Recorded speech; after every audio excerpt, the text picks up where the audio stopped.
ফাইন্নী সামি'তু রাসূলুল্লাহি সাল্লাল্লাহু আলাইহি ওয়াসাল্লাম, আল্লাহ নবীর সাহাবী হওয়ার সুবাদে আমি নবীজিকে বলতে শুনেছি, মান করাআ সূরাতাল ওয়াকিয়াতি কুল্লা লাইলাতিন লাম তুসিবহু ফাকাতুন আবাদা। উম্মতরে শোনো, কেউ যদি প্রতি রাতে সূরাতুল ওয়াকিয়া তিলাওয়াতের অভ্যাস গড়ে তোলে, নিয়মিত এই আমলটা চালু করে দেয়, অভাব আর দারিদ্রতা কোনোদিন তাকে স্পর্শ করবে না। তাহলে কোরআনের মাধ্যমে অভাব দূরীভূত হয়, দারিদ্রতা বিমোচন হয়। কোরআন শুধু পরকালের জন্য না, কোরআন দুনিয়াতেও কাজে আসে। মৃত্যুর সময়ও কোরআন কাজে আসবে, কবরেও কোরআন আমার সঙ্গী হবে, আর আখিরাতে আমার সুপারিশ করবে, কোরআন আমাকে জান্নাতে পৌঁছাবে। তাহলে জন্ম থেকে মৃত্যু পর্যন্ত, আমার সূচনা থেকে শেষ পর্যন্ত, জান্নাতে পৌঁছানো পর্যন্ত কোরআনের ভূমিকা আছে। এই সত্য যে বুঝবে না, এই পরম সত্য থেকে যে বঞ্চিত হবে, সে দুনিয়াতেও ক্ষতিগ্রস্ত হবে, আখিরাতেও ক্ষতিগ্রস্ত হবে। পৃথিবীতে আমার আপনার নবী ব্যতীত ইমামুল আম্বিয়া ওয়াল মুরসালিন নবী মুহাম্মদুর রাসূলুল্লাহ সাল্লাল্লাহু আলাইহি ওয়াসাল্লাম ব্যতীত অন্য যত নবীকেই মুজিজা দিয়েছেন, সব নবীকে আল্লাহ পাক সাময়িক মুজিজা প্রদান করেছেন। দীর্ঘস্থায়ী বা স্থায়ী কোনো মুজিজা আল্লাহ পাক কোনো নবীকে প্রদান করেননি। নবী যতদিন দুনিয়াতে ছিলেন, আল্লাহ প্রদত্ত মুজিজাও ততদিন ছিল। নবী দুনিয়া থেকে বিদায় নিয়েছেন, তো আল্লাহ প্রদত্ত সেই মুজিজাটাও দুনিয়া থেকে বিদায় নিয়েছে। পক্ষান্তরে আল্লাহ পাক আখিরি জামানার নবী ইমামুল আম্বিয়া ওয়াল মুরসালিন রাহমাতুল লিল আলামিন নবী মুহাম্মদুর রাসূলুল্লাহ সাল্লাল্লাহু আলাইহি ওয়াসাল্লামকে সাময়িক মুজিজা যেমন প্রদান করেছেন, আল্লাহ পাক নবীকে স্থায়ী দীর্ঘস্থায়ী মুজিজাও প্রদান করেছেন। সাময়িক মুজিজা যেমন উদাহরণস্বরূপ আল্লাহ পাক নবীকে যে অসংখ্য মুজিজা প্রদান করেছেন, অন্যান্য নবীদের চাইতে আল্লাহ পাক আমাদের নবীকে অনেক বেশি মুজিজা দিয়েছেন। মুসলিম শরীফের বিখ্যাত ব্যাখ্যাকার ইমাম নববী রাহমাতুল্লাহি আলাইহি শরহে মুসলিমের মধ্যে উল্লেখ করেছেন, আন্নাহা তাজিদু আলা আলফি ওয়া মিআতাইন। আল্লাহ আমার আপনার নবীকে 1200-এরও বেশি মুজিজা প্রদান করেছি। বুখারী শরীফের বিশ্ববিখ্যাত ব্যাখ্যা গ্রন্থ ফাতহুল বারীর রচয়িতা হাফিজুদ দুনিয়া হাফিজ ইবনে হাজার আসকালানী রাহিমাহুল্লাহ ফাতহুল বারীতে উল্লেখ করেছেন, আন্নাহু যাহারা আলা ইয়াদিন নবী সাল্লাল্লাহু আলাইহি ওয়াসাল্লাম 3000 মিনাল মুজিজাত। আল্লাহর নবীর হাতে আল্লাহ পাক 3000-এর মতো মুজিজা দুনিয়াতে প্রকাশ করেছি। আয় রহমতে আলম বি আবি আনতা ওয়া উম্মি, আয় রহমতে আলম বি আবি আনতা ওয়া উম্মি, তু খতমে রসুল খলকো কা তু রাহনুমা গাই। कुरान है अखलाक तेरे आए शाहिदी शान, कुरान है अखलाक तेरे आए शाहिदी शान, और लब के इशारे में तेरे हुक्म खुदा है, और लब के इशारे में तेरे हुक्म खुदा है। আল্লাহ পাক নবীকে 3000-এর মতো যেই মুজিজা দিলেন, এই মুজিজাগুলোর মধ্যে ছোট্ট একটা মুজিজা আপনাদের সামনে পেশ করি। নবীজি মিম্বরে যেমন খুতবা দিতেন, মিম্বর তৈরি করার আগে, মিম্বর তৈরি হওয়ার আগে নবীজি একটা খেজুর গাছের কাণ্ডকে ওই জায়গাতে ব্যবহার করতেন। খেজুর গাছের একটা টুকরা ওই মিম্বরের জায়গায়, মিম্বরের পরিবর্তে নবীজি ব্যবহার করেছেন। ফালাম্মা সুনিআল মিম্বার, মিম্বর যখন তৈরি করা হলো, তাহাওয়ালা ইলাইহি, আল্লাহ নবী এখন আগের মতো ওই খেজুর গাছের টুকরাটাকে ব্যবহার না করে ওটা বাদ দিয়ে নবনির্মিত মিম্বরের দিকে স্থানান্তরিত হলেন। মিম্বরে এখন তিনি খুতবা দিবেন। যেই মাত্র আল্লাহর নবী খেজুর গাছের কাণ্ডটাকে বাদ দিয়ে মিম্বরের দিকে রওনা করলেন, মিম্বরের দিকে যেতে শুরু করলেন, নবীজি এবং উপস্থিত সাহাবায়ে কেরাম সকলেই শুনতে পেলেন ওই যে মুর্দা গাছের টুকরা, খেজুর গাছের যে অংশটাতে নবীজি আগে খুতবা দিতেন, ওই খেজুর গাছের কাণ্ডের মধ্য থেকে কান্নার আওয়াজ ভেসে আসতেছে। হান্নাল জিজু, খেজুর গাছের কাণ্ডটা কাঁদতে শুরু করলো। কেমন কান্না! বুখারী শরীফের বর্ণনা এসেছে, মিসলান্না কাতিল আইশার, গর্ভবতী উট তার পেটে বাচ্চা থাকার কারণে, গর্ভের কষ্টের কারণে, কষ্টের মাত্রা বেশি হবার কারণে সে যেমন কান্নাকাটি করে, ঠিক ওই খেজুর গাছের কাণ্ড থেকে ওই প্রাণীর মতো ওই রকম যাতনার কষ্টের কান্নার আওয়াজটা ভেসে আসলো। আল্লাহ নবী বুঝতে বাকি রইল না কেন খেজুর গাছের কাণ্ড থেকে কান্নার আওয়াজ ভেসে আসে। নবী তার প্রাণের আকুতি, মনের কথাটা বুঝতে পারলেন। নবীজি فأتاه النبي صلى الله عليه وسلم فاحتضنه, আল্লাহর নবী ওই খেজুর গাছের কাণ্ডের কাছে আসলেন এবং নবীজি বড় আদর মায়া নিয়ে ওই খেজুর গাছের টুকরাটাকে জড়ায় ধরলেন। আল্লাহ নবী যখনই মাত্র ওই খেজুর গাছের টুকরাকে জড়ায় ধরলেন, ফাসাকানা, নবীর পরশ আর ছোঁয়া পাওয়া মাত্রই খেজুর গাছের কাণ্ডের কষ্ট আর বেদনাটা দূরীভূত হয়ে গেছে। নবীর ওই ছোঁয়া পেয়ে তার কান্নাটাও বন্ধ হয়ে গেছে।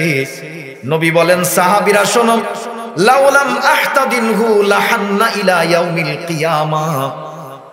নবী বলেন, আমি যদি আজ ওই খেজুর গাছের টুকরাটারে জড়ায়া না ধরতাম, সাহাবীরা শোনো, কিয়ামত পর্যন্ত তার কান্নাটা অব্যাহত থাকতো, তার কান্নাটা বন্ধ হতো না।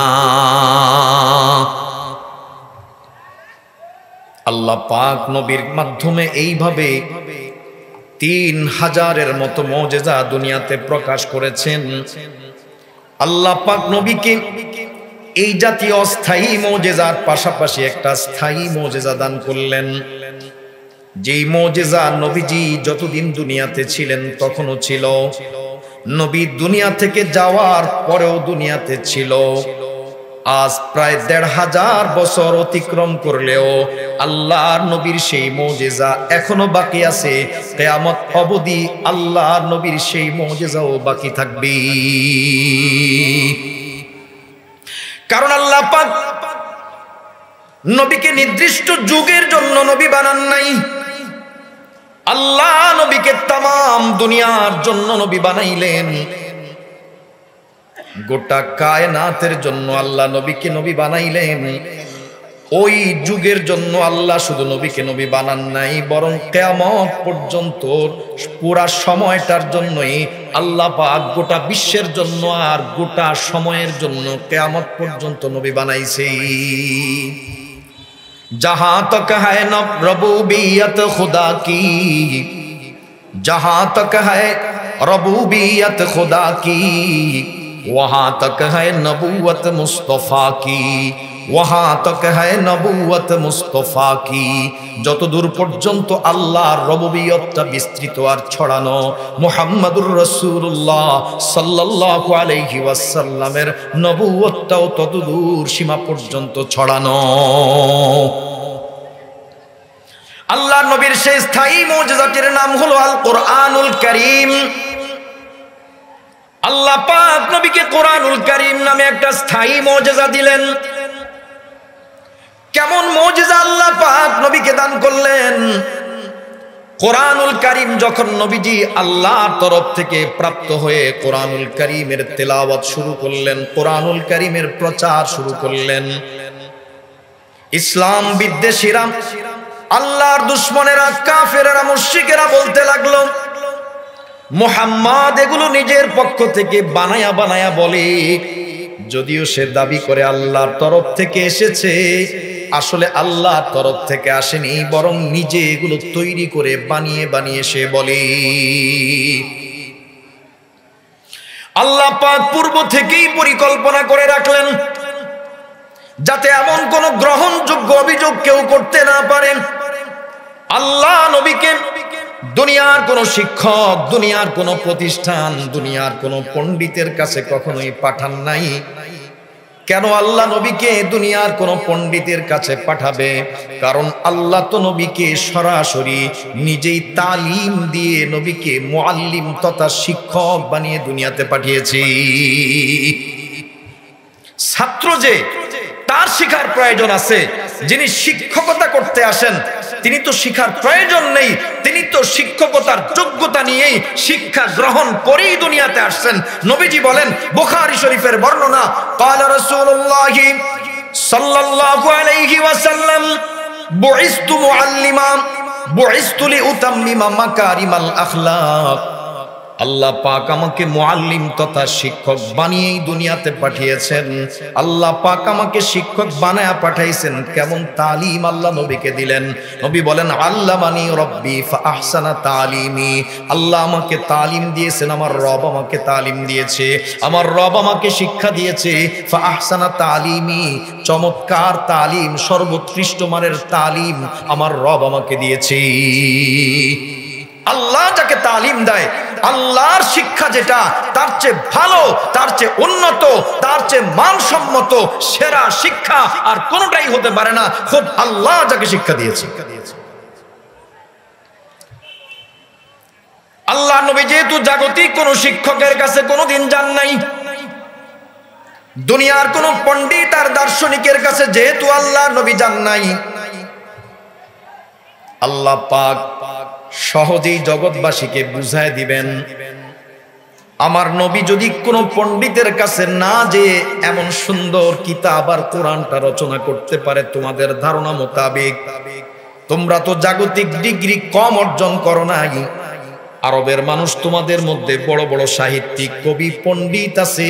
আমার নবী যদি কারো কাছে না শিখে এমন সুন্দর কোরআনটা রচনা করতে পারে, তাহলে তোমরাও তো দক্ষ সাহিত্যিক, পণ্ডিত, তোমরাও তো চাইলে আমার নবীর মতো কোরআন বানাইতে পারো। তাহলে দেখি আমার নবীর মতো এমন একটা কোরআন তোমরা বানায় দেখাও। আরবের কবি, সাহিত্যিক, পণ্ডিতেরা আল্লাহর কোরআনের কাছে এমন ভাবে আত্মসমর্পণ করতে বাধ্য হয়েছে, মাথা নত করতে বাধ্য হয়েছে। মক্কার একজন বড় সাহিত্যিক, বড় পণ্ডিত, বড় কবি, বিখ্যাত কবি, আরবের মধ্যে যাকে সর্বোচ্চ মানের কবি এবং সুসাহিত্যিক বলে মনে করা হতো, সাইয়্যিদুনা আব্দুল্লাহ ইবনে আব্বাস রাদিয়াল্লাহু তাআলা আনহুমা থেকে মুস্তাদরাকে হাকিমের মধ্যে সহিহ সনদে বর্ণিত হয়েছে, ওয়ালিদ ইবনে মুগীরা মক্কার এই বড় কবি আর সাহিত্যিক আল্লাহ নবীর কাছে যখন কোরআনুল কারীমের তেলাওয়াত শুনেছে, আল্লাহর কোরআনের মধ্যে এমন জাদুকরী প্রভাব তার দিলের মধ্যে ঢুকে পড়েছে, কোরআনের প্রতি তার একটু নমনীয়তা এসেছে, দিলটা নরম হয়ে গেছে, কোরআনের প্রতি একটা নরম মনোভাব, কোমল মনোভাব তার ভিতরে তৈরি হয়েছে, একটু নমনীয় হয়ে গেছে। সে দেখলো যে না, এটা তো আমরা যেমন মনে করতাম এরকম তো না। আবু জাহালের এই কথা শুনে মাথা নষ্ট। আমাদের আরবের এত বড় সাহিত্যিক যদি এই কথা, এই কোরআনের কাছে আত্মসমর্পণ করে, তাহলে তো আমাদের চোখে মুখে চুনকালি লাগবে। গোটা আরব তখন এই দিকে ঝুঁকে যাবে, তাদেরকে ঠেকানো যাবে না। কাজেই যে কোনো মূল্যে ওয়ালিদ ইবনে মুগীরাকে কোরআনের দিকে তার যে আকর্ষণ, এটাকে দূর করতে হবে। আবু জাহাল চলে গেছে নানা প্রস্তাবনা নিয়ে। কি হয়েছে তোমার? কেন তুমি কোরআনের প্রতি দুর্বলতা প্রকাশ করো? কোরআনের প্রতি তোমার আনুগত্য কেন তুমি প্রকাশ করবে? তোমার কি প্রয়োজন? কি চাও তুমি? সহজে বলি, যা চাও তাই দেয়া হবে, তবে কোনো অবস্থাতে কোরআনের কাছে আত্মসমর্পণ করা যাবে না, কোরআনকে ভালো বলা যাবে না, কোরআনকে স্বীকৃতি দেওয়া যাবে না, এমনটা বলতে শুরু করেছে। ওয়ালিদ ইবনে মুগীরা ওই সময় যে ঐতিহাসিক মন্তব্যটা করেছেন, ওয়ালিদ ইবনে মুগীরা বলতে লাগলো, ইন্না লিকাউলিহি আল্লাযী ইয়াকুলু লাহালাওয়াতান, মুহাম্মদ যে কথাগুলা বলে, যে কোরআনের কথা বলে, কোরআন তেলাওয়াত করে, এই মুহাম্মাদের কালামের মধ্যে মিষ্টতা আছে, মধুরতা আছে। কোরআন তেলাওয়াত শুনলে দিলটা জুড়ায়া যায়, প্রাণটা ঠান্ডা হয়ে যায়। আ কিতাবে জিন্দা কোরআন ও হাকিম, আ কিতাবে জিন্দা কোরআন ও হাকিম, হিকমতে উলা ইয়াজাল আস্তৌকদিম। ওয়ালিদ ইবনে মুগীরা আরো বলেন, ওয়া ইন্না লাহু লাতিলাওয়াতান, মুহাম্মাদের এই কালাম কোরআনের মধ্যে সৌন্দর্য আছে, ভাষাগত সৌন্দর্য আছে। মুহাম্মাদের কালামের মধ্যে মিষ্টতা, মধুরতা আছে, সৌন্দর্য আছে। ও আবু জাহাল শুনে নাও, ওয়া ইন্নাহু লায়ালু ওয়া মা ইউলা আলাইহি, আমার দৃঢ় বিশ্বাস, আমি নিশ্চিত বলতে পারি একদিন এই কোরআনটাই জয়ী হবে। কোরআনের উপর আর কেউ জয় লাভ করতে পারবে না, কোরআনকে পরাজিত করতে পারবে না। দেখবে একদিন মুহাম্মদের এই কোরআনটাই জয়যুক্ত হয়ে যাবে। মক্কার আরো একজন বড় লিডার উতবা ইবনে রাবিয়া, আরব জাতির পক্ষ থেকে মুখপাত্র হয়ে সকলের পক্ষ থেকে দায়িত্ব নিয়ে আল্লাহর নবীর কাছে গেছি। নবীর এই কোরআন প্রচারটাকে বন্ধ করে দিতে হবে, নবীজির সঙ্গে একটা সমঝোতা করবে, গোটা আরবকে এক প্ল্যাটফর্মে জমা করে নিতে হবে। আরব জাতিকে বিভিন্ন ভাগে বিভক্ত করতে দেওয়া যাবে না, তাদেরকে পূর্বের ধর্ম, বাপ দাদার ধর্মে আবার ফিরায় আনতে হবে। গোটা আরবের পক্ষ থেকে মুখপাত্র হয়ে প্রস্তাব নিয়ে গেল, যেটা আলোচনা করে তার কি চাহিদা সব পূরণ করে আমরা যে কোনো মূল্যে তাকে আমাদের পূর্ব ধর্মের দিকে ফিরিয়ে আনব। উতবা ইবনে রাবিয়া নবীজির কাছে গিয়ে প্রস্তাব পেশ করলো। আমি সংক্ষেপে বলছি, প্রস্তাব পেশ করলো, মুহাম্মদ কি চাই তোমার? সম্পদ, ক্ষমতা, নারী, টাকা পয়সা, কি চাও তুমি? যা চাইবা সব দিতে প্রস্তুত আছি, তবে তোমার এই প্রচারণা বন্ধ করতে হবে, এই কোরআন আর চালানো যাবে না, নতুন ধর্ম আর প্রচার করা যাবে না। এইভাবে প্রস্তাব পেশ করলে নবীজি শুনলেন, এরপরে বললেন, আপনার কথা কি শেষ হয়েছে? বলে, হ্যাঁ আমার কথা শেষ। তো আমার কথা, আপনার কথা যদি শেষ হয় তাহলে এবার শুনুন। নবীজি কি শুনাইলেন? কোন জবাব মৌখিক দেন নাই। কোরআনুল কারীমের সূরা হামিম আস-সিজদা, এই সূরাটা তেলাওয়াত করতে শুরু করলেন। তেলাওয়াত করতে করতে সিজদার আয়াত পর্যন্ত পৌঁছে নবী সিজদা করলেন, সিজদা থেকে উঠলেন। এবার উতবা ইবনে রাবিয়া এতক্ষণ পর্যন্ত যে চুপচাপ হয়ে কোরআনুল কারীমের তিলাওয়াত শুনেছে, কোরআনুল কারীমের তিলাওয়াত তার অন্তরে, দিলে এমন এক প্রভাব তৈরি করেছে, মনোজগৎকে এমন ভাবে পরিবর্তন করে দিয়েছে, ঠান্ডা করে দিয়েছে। এখন আর তার মুখ থেকে যেই সমঝোতা প্রস্তাব নিয়ে এসেছিল আর কোনো কথা নাই, চুপচাপ সে এখান থেকে ফিরে তার কওমের কাছে চলে গেল। জিজ্ঞেস করলো লোকজন, নেতাজি কি সমঝোতা নিয়ে আসলেন, কি ফয়সালা করে আসলেন, কি সিদ্ধান্ত গ্রহণ করেছেন? উতবা ইবনে রাবিয়া জবাব দিলেন, ওয়াল্লাহি মা সামি'তু মিসলাহু কাত্তু। ও আমার জাতি, আরব জাতি শুনে নাও, আল্লাহর কসম করে বলি, আমি আজকে এমন এক কালামের তেলাওয়াত শুনে এতটাই মুগ্ধ হয়েছি, আমার জীবনে এমন সুন্দর কালাম আর কোনোদিন শুনি নাই। ওয়াল্লাহি মা হুয়া বিশশিরি ওয়ালা বিসসিহরি ওয়ালা বিল কাহানা, আমি কসম করে বলতে পারি, শুনে রাখো আরব জাতি, মুহাম্মদ যে কোরআনের কথা বলে, যে কিতাবের তিলাওয়াত করেছি, আমি অনুমান করে দেখেছি, আমি চিন্তা ভাবনা করে যোগ বিয়োগ করে দেখেছি, এইটাকে কোনো কবিতা, সাধারণ কবিতার সঙ্গে তুলনা করা যায় না, কোনো জাদু মন্ত্রের সঙ্গে তুলনাও করা যায় না, এমনকি কোনো গণকের মন্ত্রের সঙ্গেও তাকে তুলনা করা যায় না। সত্যি মুহাম্মদের কালাম হচ্ছে অতুলনীয়, যার সঙ্গে জাগতিক কোনো কিছুর তুলনা করা চলে না। আল্লাহ পাক আরব জাতির এই বড় বড় নেতা আর সাহিত্যিকদেরকে কোরআনের কাছে আত্মসমর্পণ করতে বাধ্য করে দিয়েছি। আল্লাহ পাক গোটা আরব জাতি শুধু নয়, তাম বিশ্বের সব মানুষের কাছে, শুধু ওই যুগের মানুষের জন্য নয়, আল্লাহ পাক কিয়ামত পর্যন্ত সব মানুষের জন্য, সর্বকালের সব মানুষের জন্য কোরআনুল কারীমের মধ্যে নবীর মাধ্যমে চ্যালেঞ্জ ছুড়ে দিলেন। এক নম্বরে আল্লাহ পাক 4 ধাপের চ্যালেঞ্জ, 4টি মাত্রায় আল্লাহ পাক চ্যালেঞ্জ ছুড়ে দিয়েছেন। আল্লাহ পাক সূরাতুল ইসরা এর 88 নম্বর আয়াতে প্রথম ধাপের চ্যালেঞ্জ ছুড়ে দিলেন। আল্লাহ নবীকে বললেন, নবী আপনি ঘোষণা করে দেন, কুল লা ইন ইজতামাআতিল ইনসু ওয়াল জিন্নু আলা আন ইয়াতু বিমিসলি হাযাল কুরআন লা ইয়াতুনা বিমিসলিহি ওয়ালাউ কানা বা'দুহুম লিবা'দিন যাহিরা। আল্লাহ বলেন, নবী আপনি ঘোষণা করে দেন, লা ইন ইজতামাআতিল ইনসু ওয়াল জিন, গোটা বিশ্বের সব মানুষ আর জিন যদি একত্রিত হয়, আলা আন ইয়াতু বিমিসলি হাযাল কুরআন, কোরআনের মতো একটা কিতাব রচনা করার উদ্দেশ্যে, লা ইয়াতুনা বিমিসলিহি, আমি আল্লাহ অগ্রিম বলে দিলাম, তাম দুনিয়ার সব জিন ও ইনসান একত্রিত হয়েও কোরআনের মতো একটা কিতাব রচনা করতে পারবে না।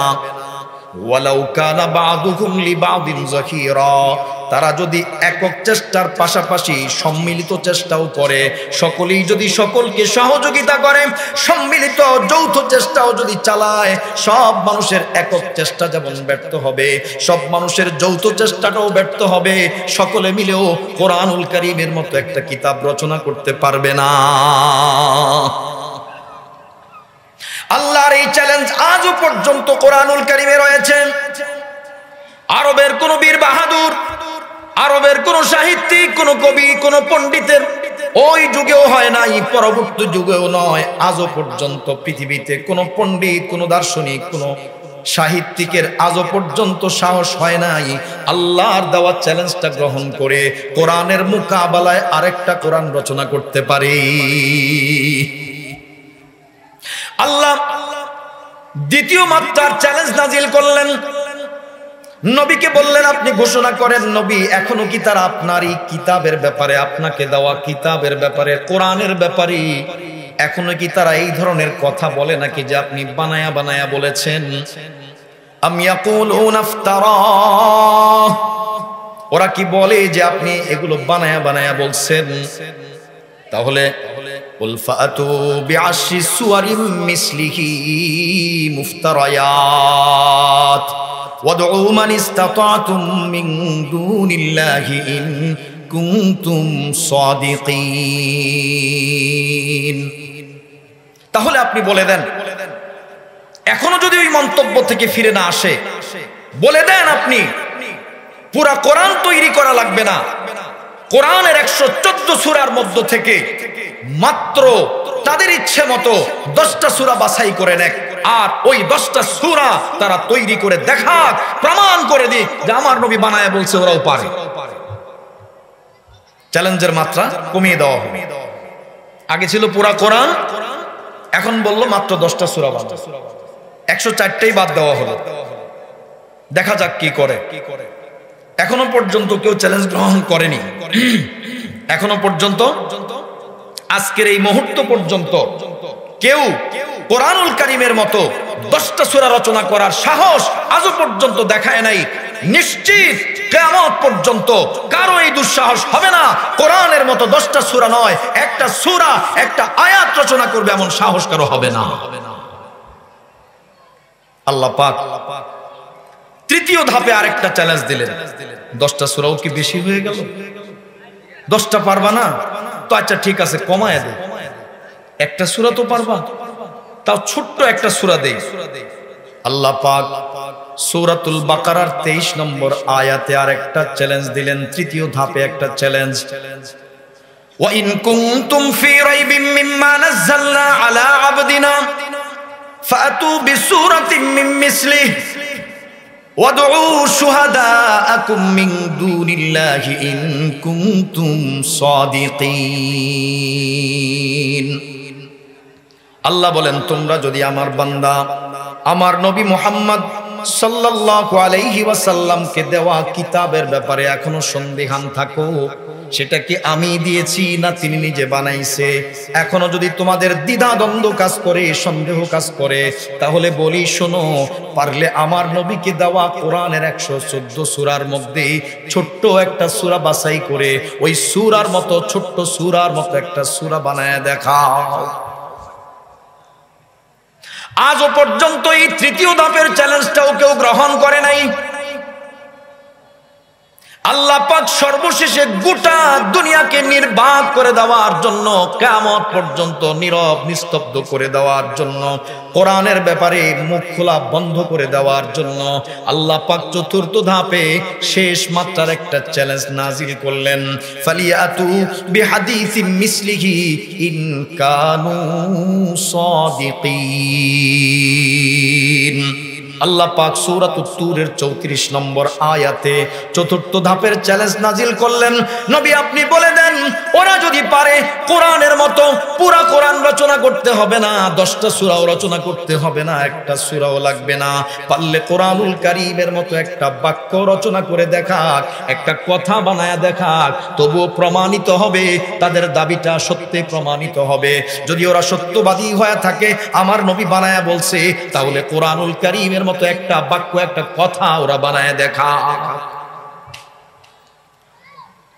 আল্লাহর দেওয়া 4 ধাপের চ্যালেঞ্জ কেউ আজও পর্যন্ত এমন সাহসটাই করতে পারে নাই, কিয়ামত পর্যন্ত কারো এই সাহসও হবে না কোরআনুল কারীমের মতো কোরআন অথবা 10টা সূরা অথবা একটা সূরা অথবা একটা বাক্য রচনা করবে, কেউ কখনো পারবে না।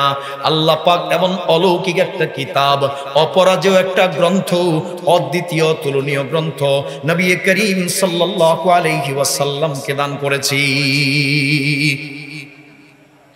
নবী দুনিয়াতে নাই, কিতাব আছে, কিয়ামত পর্যন্ত থাকবে। এখানে প্রমাণ এই নবীর নবুয়ত কিয়ামত পর্যন্ত চলবে। অন্য নবীদের নবুয়ত সীমিত সময় পর্যন্ত ছিল, তাই মুজিজা সাময়িক ছিল। আমার আপনার নবীর নবুয়ত কিয়ামত পর্যন্ত, তাই তার মুজিজা কোরআন কিয়ামত পর্যন্ত থাকবে। আমাদের নবী খাতামুন নবিয়্যিন, সর্বশেষ নবী। যারা নবীর খতমে নবুয়তের ব্যাপারে কথা বলবে তারা কোরআনের ব্যাপারে কথা বলে। যাদের নবীর খতমে নবুয়ত নিয়ে আপত্তি আছে, অভিযোগ আছে, তাদের কোরআন নিয়ে অভিযোগ আছে, কারণ খুদ কোরআনই নবীকে খাতামুন নবিয়্যিন সাব্যস্ত করেছে। ডিগ্রির অভাব নাই।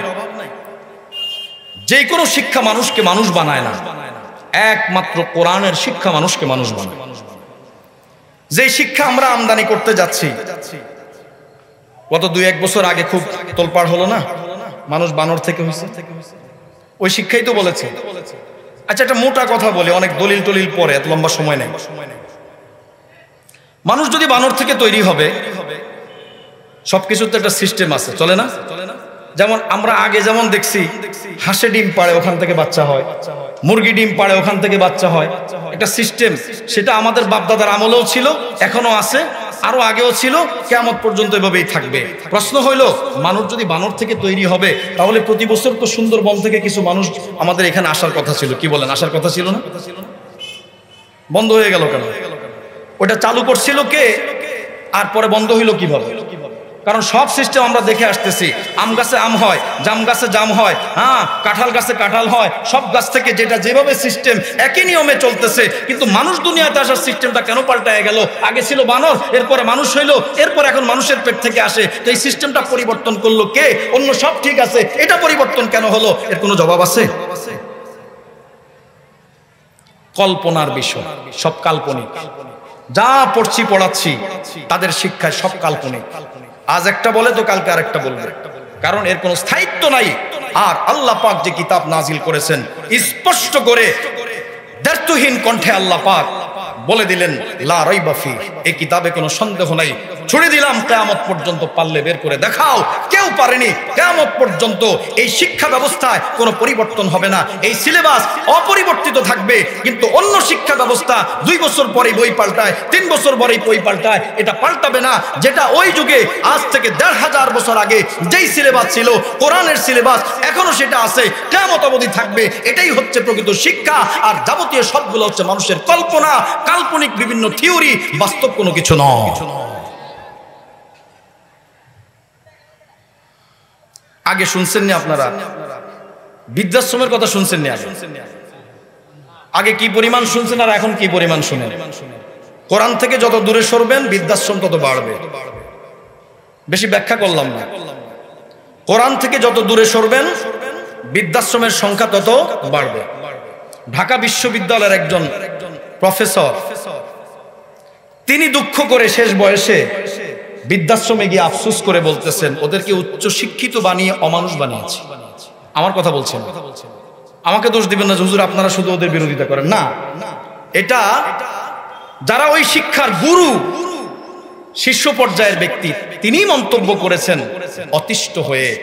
আসলে বাস্তবতা হলো, আন্দোলনে কর দরিয়া তখ্তা বন্দম করদাই, আন্দোলনে কর দরিয়া তখ্তা বন্দম করদাই, বাজমি গুই के दामन तरमकुन हुशियार बाश, बाजमी गुई के दामन तरमकुन हुशियार बाश।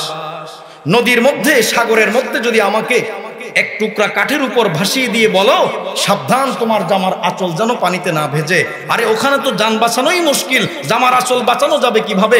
ওখানে যেমন জামার আঁচল বাঁচানো সম্ভব নয়, কোরআনের শিক্ষা বাদ দিয়ে সন্তানের ভালো ব্যবহার আশা করা, সুব্যবহার আশা করা, তার কাছ থেকে সেবা যত্নের আশা করা, ওইটা ঠিক ওই লোকের মতো অসম্ভব। ওই দরিয়ার মধ্যে এক টুকরো কাঠের মধ্যে থেকে নিজের জামার আঁচল পানি থেকে বাঁচানো যেমন অসম্ভব। মনে রাখতে হবে, কোরআনের শিক্ষা ছাড়া, কোরআনের আদর্শ ছাড়া, হ্যাঁ, মানুষের কাছ থেকে, সন্তানের কাছ থেকে, স্ত্রী পরিজনের কাছ থেকে ভালো ব্যবহারের আশা করাটাও তেমনই অসম্ভব।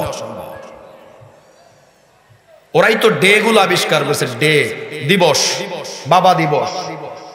কারণ সারা বছর বাবার খবর নাই তো, সেজন্য দিবসে একটা শার্ট বাবাকে উপহার দিয়ে শুকরিয়া জানায়। কিন্তু ইসলামের জমা খরচ তো সারা বছরের, প্রতিদিনের। এজন্য ইসলামে কোনো বাবা দিবস নাই, প্রতিদিনই বাবা দিবস। ইসলামের প্রতিদিনই কি বাবা দিবস, প্রতি মুহূর্তটাই বাবা দিবস। ইসলামে কোনো দিবস নাই। এই ধরনের দিবসের প্রয়োজন ইসলাম মনে করে না। কারণ বাবার সম্মান, ইজ্জত, মর্যাদা, তার যে ইকরাম, তার যে কদর, তার যে মূল্যায়ন, এটা একদিনের জন্য সীমাবদ্ধ নয়। যত দিন বেঁচে থাকবে আল্লাহ পাক তার নিজের হকের পরে বাবা মার হককে অগ্রাধিকার দিয়ে সব দিনের জন্য, প্রতি মুহূর্ত, প্রতি ক্ষণের জন্য অবধারিত করে দিয়েছে। কোরআন শুধুমাত্র আখিরাতের জন্য নয়। আমি শুধু কয়েকটা দৃষ্টান্ত দেব যদি সময় মিলে। কোরআন যেমন মানুষকে মানুষ বানায়, আখিরাতকে যেমন সুন্দর করে, কোরআন মূলত এই জন্যই এসেছে। কিন্তু কোরআনের মধ্যে মানুষের জাগতিক উন্নতিও রয়েছে। আল্লাহ রাব্বুল আলামিন কোরআনের মাধ্যমে যেমন মানুষের আত্মার ব্যাধিগুলাকে দূর করে একজন ভালো মানুষে পরিণত করে, একজন জাহান্নামী মানুষকে জান্নাতি মানুষে আল্লাহ পাক যেভাবে পরিণত করে, পাশাপাশি কোরআনের মধ্যে আল্লাহ পাক এমন কিছু বিষয় দিয়ে রাখছেন যেই বিষয়গুলোর মাধ্যমে মানুষের দেহ রোগের সুস্থতা এবং শেফাও মিলে। বুখারী মুসলিম শরীফের বর্ণনা, সাইয়্যিদুনা আবু সাঈদ খুদরি রাদিয়াল্লাহু তাআলা আনহু থেকে বর্ণনা, তিনি বলেন, ইনতালাকা নাফারুম মিন আসহাবি রাসূলিল্লাহি সাল্লাল্লাহু আলাইহি ওয়াসাল্লাম ফি সাফরাতিন সাফারুহা। আল্লাহ নবীর সাহাবাদের একটা কাফেলা কোন এক সফরে গেলেন। ফাতাউ ইলা হাইয়্যিম মিন আহইয়াইল আরব, আরবেরই কোন একটা গোত্রে তারা গিয়ে পৌঁছলেন। ফাস্তাদাফুহুম ফালাম ইউদাইফুহুম, তাদের কাছে গিয়ে মেহমানদারি চাইলেন আরবের নিয়ম মোতাবেক, কিন্তু ওরা মেহমানদারি করলো না। এইদিকে আবার ওদের সরদার গোত্রপতিকে বিচ্ছু দংশন করেছে। বিচ্ছু দংশন করার কারণে বিষের ক্রিয়ায় সে মৃত্যু মুখে পতিত, যন্ত্রণায় ছটফট করতেছে। আর তাদের যত ধরনের চেষ্টা তদবির আছে, যত ধরনের চিকিৎসা আছে, সব কিছু ব্যবস্থা করেও ব্যর্থ হয়ে গেছে। কোনোভাবেই তাদের গোত্রপতির ওই বিষ যন্ত্রটা তারা লাঘব করতে পারে না। ওদেরই মধ্যে কেউ বলল, আমাদের এলাকায় যেই দলটা, যেই যাত্রী দলটা, কাফেলাটা আসছে, তাদের কাছে যে দেখো, হতে পারে তাদের কারো কাছে এমন কোনো কিছু থাকতে পারে যার মাধ্যমে গোত্রপতির বিষ যন্ত্রণাটা দূর করা সম্ভব হবে। সাহাবায়ে কেরামের কাছে আসলো, বলল, ইন্না সাইয়্যিদানা ক্বাদ লুদিগা, আমাদের সরদারকে তো বিচ্ছু দংশন করেছি। ওয়াসাইনা লাহু বিকুল্লি শাইইন লা ইয়ানফাউহু শাইউন, আমরা তার জন্য সব চেষ্টা করেছি, কোনো চেষ্টাই ফল হয় নাই। আমরা তাকে কোনো অবস্থাতেই ওই বিষ ক্রিয়া থেকে মুক্ত করতে পারি নাই। ফাহাল ইনদা আহাদিম মিনকুম শাইউন, তোমাদের কারো কাছে কি কোনো কিছু আছে যার মাধ্যমে গোত্রপতিকে বিষ ক্রিয়া থেকে মুক্ত করা যায়? আল্লাহর নবীর সাহাবী বললেন, হ্যাঁ, আমরা কিছু করতে পারবো, কিন্তু একটা কথা, ওয়ালাকিন ইস্তাদফনাকুম ফালাম তুদাইফুনা, আমরা তো মেহমানদারি চাইছিলাম, তোমরা সেই সৌজন্যতাটা আমাদেরকে দেখাও নাই, মেহমানদারি করো নাই। সাইয়্যিদুনা আবু সাঈদ খুদরি রাদিয়াল্লাহু তাআলা আনহু বলেন, ফামা আনা বিরাকিল লাকুম হাত্তা তাজআলু লানা জুলান ফাসালাহুহুম আলা কাতিইম মিনাল গনাম। হযরত আবু সাঈদ খুদরি রাদিয়াল্লাহু আনহু বললেন, আমি বললাম, আমি তোমাদের গোত্রপতিকে কোনো ঝাড়ফুঁক করা বা কোনো চিকিৎসা করব না যতক্ষণ পর্যন্ত না তোমরা এই নিশ্চয়তা দিবে যে তোমরা এটার কোনো পারিশ্রমিক বিনিময় আমাদেরকে দেওয়ার চূড়ান্ত নিশ্চয়তা যদি না দাও, তাহলে আমরা তোমাদের গোত্রপতির সুস্থতার জন্য কিছু করব না। কিছু একটা বিনিময় দিতে হবে, কারণ আগে যদি মেহমানদারিটা করতাম তাহলে মানবতা সহজে দেখাইতাম। যেহেতু ওই সময় আরবের নিয়মও ছিল এটা মেহমানদারি করা, সেই নিয়ম বাদ দিলা, তাহলে আমরাও পারিশ্রমিক ছাড়া করব না। কি দিবা আগে বলো? ফাসালাহুহুম আলা কাতিইম মিনাল গনাম, এক পাল বকরি দেওয়ার কথা তারা স্বীকার করে নিল। কোন বর্ণনায় আছে সেখানে 30টা বকরি ছিল, 30 বকরিওয়ালা 30টা বকরির একটা পাল দেওয়ার মানে শর্ত তারা গ্রহণ করে নিয়েছে যে আমরা এটা তোমাকে দেব। হযরত আবু সাঈদ খুদরি রাদিয়াল্লাহু তাআলা আনহু ফান্তালাকা ইয়াতফিলু আলাইহি ওয়া হুয়া ইয়াকরাউ আলহামদুলিল্লাহি রাব্বিল আলামিন কাআন্নামা নুশিতা মিন ইকাল। সাহাবী বলেন, বর্ণনাকারী বলেন, আল্লাহর নবীর সাহাবী হযরত আবু সাঈদ খুদরি রাদিয়াল্লাহু তাআলা আনহু গিয়ে ওদের ওই গোত্রের সরদারকে ঝাড়তে লাগলেন, ফু দিতে লাগলেন। এই বলে আলহামদুলিল্লাহি রাব্বিল আলামিন সূরাতুল ফাতিহা তেলাওয়াত করে তাকে ফু দিতে লাগলেন। কি পড়েছে? সূরা ফাতিহা। ফলাফল কি দাঁড়ালো? কান্নামা নুশিতা মিন ইকাল, কাউকে যদি রশি দিয়ে বেঁধে রাখা হয়, রশির বাঁধন আর গিরাটা যদি খুলে দেওয়া হয়, রশির গিরাটা খুলে দেওয়া মাত্রই লোকটা যেমন বাঁধন মুক্ত হয়ে যায়।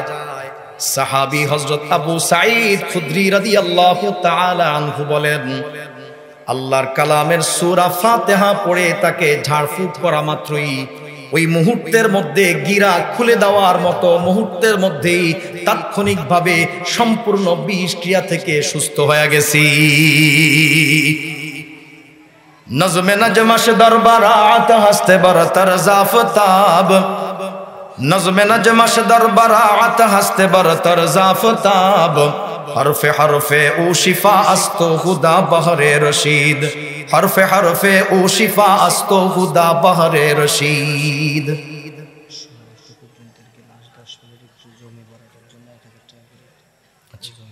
কোরআনুল কারীমের মধ্যে আল্লাহ পাক এমন শিফা দান করলেন, আত্মার ব্যাধি যেমন দূর হয়, কোরআনের মাধ্যমে দেহ রোগেরও রোগ ব্যাধি দূর হয়ে মানুষ সুস্থতা লাভ করে। কোরআনুল কারীমের মধ্যে আল্লাহ পাক দারিদ্রতা বিমোচন, অভাব দূর করার ক্রিয়াও রেখেছেন। কোরআনের মাধ্যমে অভাব দূর হয়, যেই অভাবের কারণে স্বভাব নষ্ট হচ্ছে আমাদের, কোরআন সেই অভাব দূরকরণেও ভূমিকা রাখে। তাফসীরে ইবনে কাসীরের মধ্যে লিখেছে, হযরত আব্দুল্লাহ ইবনে মাসউদ রাদিয়াল্লাহু তাআলা আনহু, যাকে এই উম্মতের মধ্যে আফকাহ বলা হয়, সবচেয়ে বড় ফকিহ, সবচেয়ে বড় বুঝমান ব্যক্তি বলা হয় আব্দুল্লাহ ইবনে মাসউদ রাদিয়াল্লাহু তাআলা আনহুকে, যার রিওয়ায়াতের উপরই হানাফি মাযহাবের বুনিয়াদ এবং ভিত্তি স্থাপন করা হয়েছে। তো উনি অসুস্থ যখন, সময়টা ছিল হযরত উসমান ইবনে আফফান রাদিয়াল্লাহু তাআলা আনহুর খেলাফত আমল। ফাআদাহু উসমান ইবনে আফফান রাদিয়াল্লাহু আনহু, উসমান ইবনে আফফান রাদিয়াল্লাহু তাআলা আনহু ওনাকে দেখার জন্য আসলেন, অসুস্থ ব্যক্তির সেবা যত্ন খোঁজ খবর নেওয়ার জন্য আসলেন। ফাকাল লাহু মা তাশতাকি, আয়েশা ওনার খোঁজ খবর নেওয়ার জন্য জিজ্ঞেস করলেন, আপনার কি অসুবিধা? আমরা যেমন রোগীকে জিজ্ঞাসা করি আপনার অসুবিধাটা কি, কি সমস্যা আপনার, উনিও জিজ্ঞেস করলেন। উনিও বুঝতেছেন কি জিজ্ঞাসা করেছেন, যিনি প্রশ্ন করেছেন তিনিও বুঝেছেন, যাকে করা হয়েছে তিনিও বুঝেছেন। কিন্তু হযরত আব্দুল্লাহ ইবনে মাসউদ রাদিয়াল্লাহু তাআলা আনহু যেই উত্তরটা তিনি চাইতেছিলেন ওইটা না দিয়ে তিনি উত্তর দিলেন, ক্বালা যুনুবি, আমার সমস্যা হলো, আমার মনে হয় আমার আমলনামার মধ্যে কিছু গুনাহ আছে, এই গুনাহটা কি আমার সমস্যা বলে মনে হয়। দেহ রোগের কথাটা না বলে তিনি ওনার গুনাহের কথাগুলো পেশ করে দিলেন, যেটা উত্তর তার কাছে চাওয়া হয়েছে সেই উত্তর না দিয়ে ভিন্ন জবাব দিলেন। আবার জিজ্ঞেস করলেন, মা তাশতাহি, আপনার কি চাহিদা, আপনি কি খাইতে চান? যেমন আমরা জিজ্ঞেস করি কোন খাদ্যটা আপনার ভালো লাগে, আপনি কি চান? হযরত আব্দুল্লাহ ইবনে মাসউদ রাদিয়াল্লাহু তাআলা আনহুর মতো বিদ্বান ব্যক্তি, বুঝমান ব্যক্তি পাশ কাটিয়ে আবারও জবাব দিলেন, ব্যতিক্রম জবাব দিয়ে বললেন, ক্বালা রাহমাত রাব্বি, আমার তো প্রয়োজন আমার রবের রহমত। এরপরে হযরত উসমান রাদিয়াল্লাহু তাআলা আনহু দেখলেন, আমি বলি একদিকে, উনি উত্তর দেয় কোন দিকে, আরেক দিকে। আমি চাই একটা, উনি বুঝায় আরেকটা। একদম সরাসরি আবার হিট করছে, সরাসরি করে সরাসরি হিট করছে। এবার বলে, আফালা আমরু লাকা বিতাবিব, আরে এত কিছু বলছেন কেন, আপনার জন্য কোন ডাক্তার কবিরাজ নিয়ে আসবো, আপনি তো অসুস্থ। উনি কি জবাব দিলেন, কোন ডাক্তারের কথা বলছেন? আমরা জানি তাবিব বা তাবিব আমরা জানি, আরে ডাক্তারই তো আমাকে রোগ দিছে, আপনি আবার কোন ডাক্তারকে ডাকবেন? কারণ আল্লাহ তাআলাই তো রোগ দিবেন, উনি তো বড় ডাক্তার, আপনি আবার কোন ডাক্তারের কথা বলেন? ডাক্তার সাহেবই তো রোগ দিছে। উত্তর পাইলেন না, উনি যা চাইতেছেন তা আসতেছে না উত্তর। এরপর আরো খোলাসা করে বললেন, আফালা আমরু লাকা বিআতা, আপনার জন্য কোনো বরাদ্দ দিব, সরকারি বরাদ্দ, আমি তো খলিফা। বলে, ফালা হাজাত লি ফিহি, আপনার বরাদ্দের কোনো দরকার নেই, মরতে বসছি, আপনার বরাদ্দ দিয়ে কি করব? কালি বানাতিক, আপনার তো মেয়ে সন্তান আছে, ওনার কোনো ছেলে ছিল না, আপনার মেয়েরা এই সম্পদ ভোগ করবে, অসুবিধা কি? এবার কি উত্তর দিলেন, আতাখশা আলা বানাতি আল ফাকর, আরে আপনি কি আমার কন্যাদের ব্যাপারে দারিদ্রতার আশঙ্কা করছেন নাকি? এমন যে এখন যেভাবে মানুষের আশঙ্কা করে, কহেতের মাদ্রাসা ছড়াইলে এতে কি খাইব, কয়নি হাতে মাদ্রাসা ছড়াইলে কি খাইব হাতে? হযরত আব্দুল্লাহ ইবনে মাসউদ রাদিয়াল্লাহু তাআলা আনহু বলেন, আতাখশা আলা বানাতি আল ফাকর, আপনি কি আমার মেয়েদের ব্যাপারে দারিদ্রতার আশঙ্কা করছেন নাকি? ইন্নী আমারতুহুন্না আইয়া করানা সূরাতাল ওয়াকিয়াতি কুল্লা লাইলাতিন, শুনে রাখেন আমি আমার মেয়েদেরকে আপনার তহবিল, আপনার খাজানার মুখাপেক্ষী বানায় রাখি নাই, আমি ওদেরকে প্রতি রাতে সূরাতুল ওয়াকিয়া তেলাওয়াতের আদেশ করেছি। কেন আদেশ করলাম? ফাইন্নী সামি'তু রাসূলুল্লাহি সাল্লাল্লাহু আলাইহি ওয়াসাল্লাম, আল্লাহ নবীর সাহাবী হওয়ার সুবাদে আমি নবীজিকে বলতে শুনেছি, মান করাআ সূরাতাল ওয়াকিয়াতি কুল্লা লাইলাতিন লাম তুসিবহু ফাকাতুন আবাদা, উম্মত রে শোনো, কেউ যদি প্রতি রাতে সূরাতুল ওয়াকিয়া তিলাওয়াতের অভ্যাস গড়ে তোলে, নিয়মিত এই আমলটা চালু করে দেয়, অভাব আর দারিদ্রতা কোনোদিন তাকে স্পর্শ করবে না। তাহলে কোরআনের মাধ্যমে অভাব দূরীভূত হয়, দারিদ্রতা বিমোচন হয়। কোরআন শুধু পরকালের জন্য না, কোরআন দুনিয়াতেও কাজে আসে। মৃত্যুর সময়ও কোরআন কাজে আসবে, কবরেও কোরআন আমার সঙ্গী হবে, আর আখিরাতে আমার সুপারিশ করবে, কোরআন আমাকে জান্নাতে পৌঁছাবে। তাহলে জন্ম থেকে মৃত্যু পর্যন্ত, আমার সূচনা থেকে শেষ পর্যন্ত, জান্নাতে পৌঁছানো পর্যন্ত কোরআনের ভূমিকা আছে। এই সত্য যে বুঝবে না, এই পরম সত্য থেকে যে বঞ্চিত হবে, সে দুনিয়াতেও ক্ষতিগ্রস্ত হবে, আখিরাতেও ক্ষতিগ্রস্ত হবে। এজন্য আমি আর কথা লম্বা করব না। আজকে আমাদের যেই শ্রদ্ধাভাজন মেহমান, যে বুজুর্গ আমাদের এখানে আসবেন কথা ছিল, তিনি আলহামদুলিল্লাহ এসে পৌঁছে গেছেন। হুজুর কিছুক্ষণের মধ্যেই আমাদের এখানে আসবেন।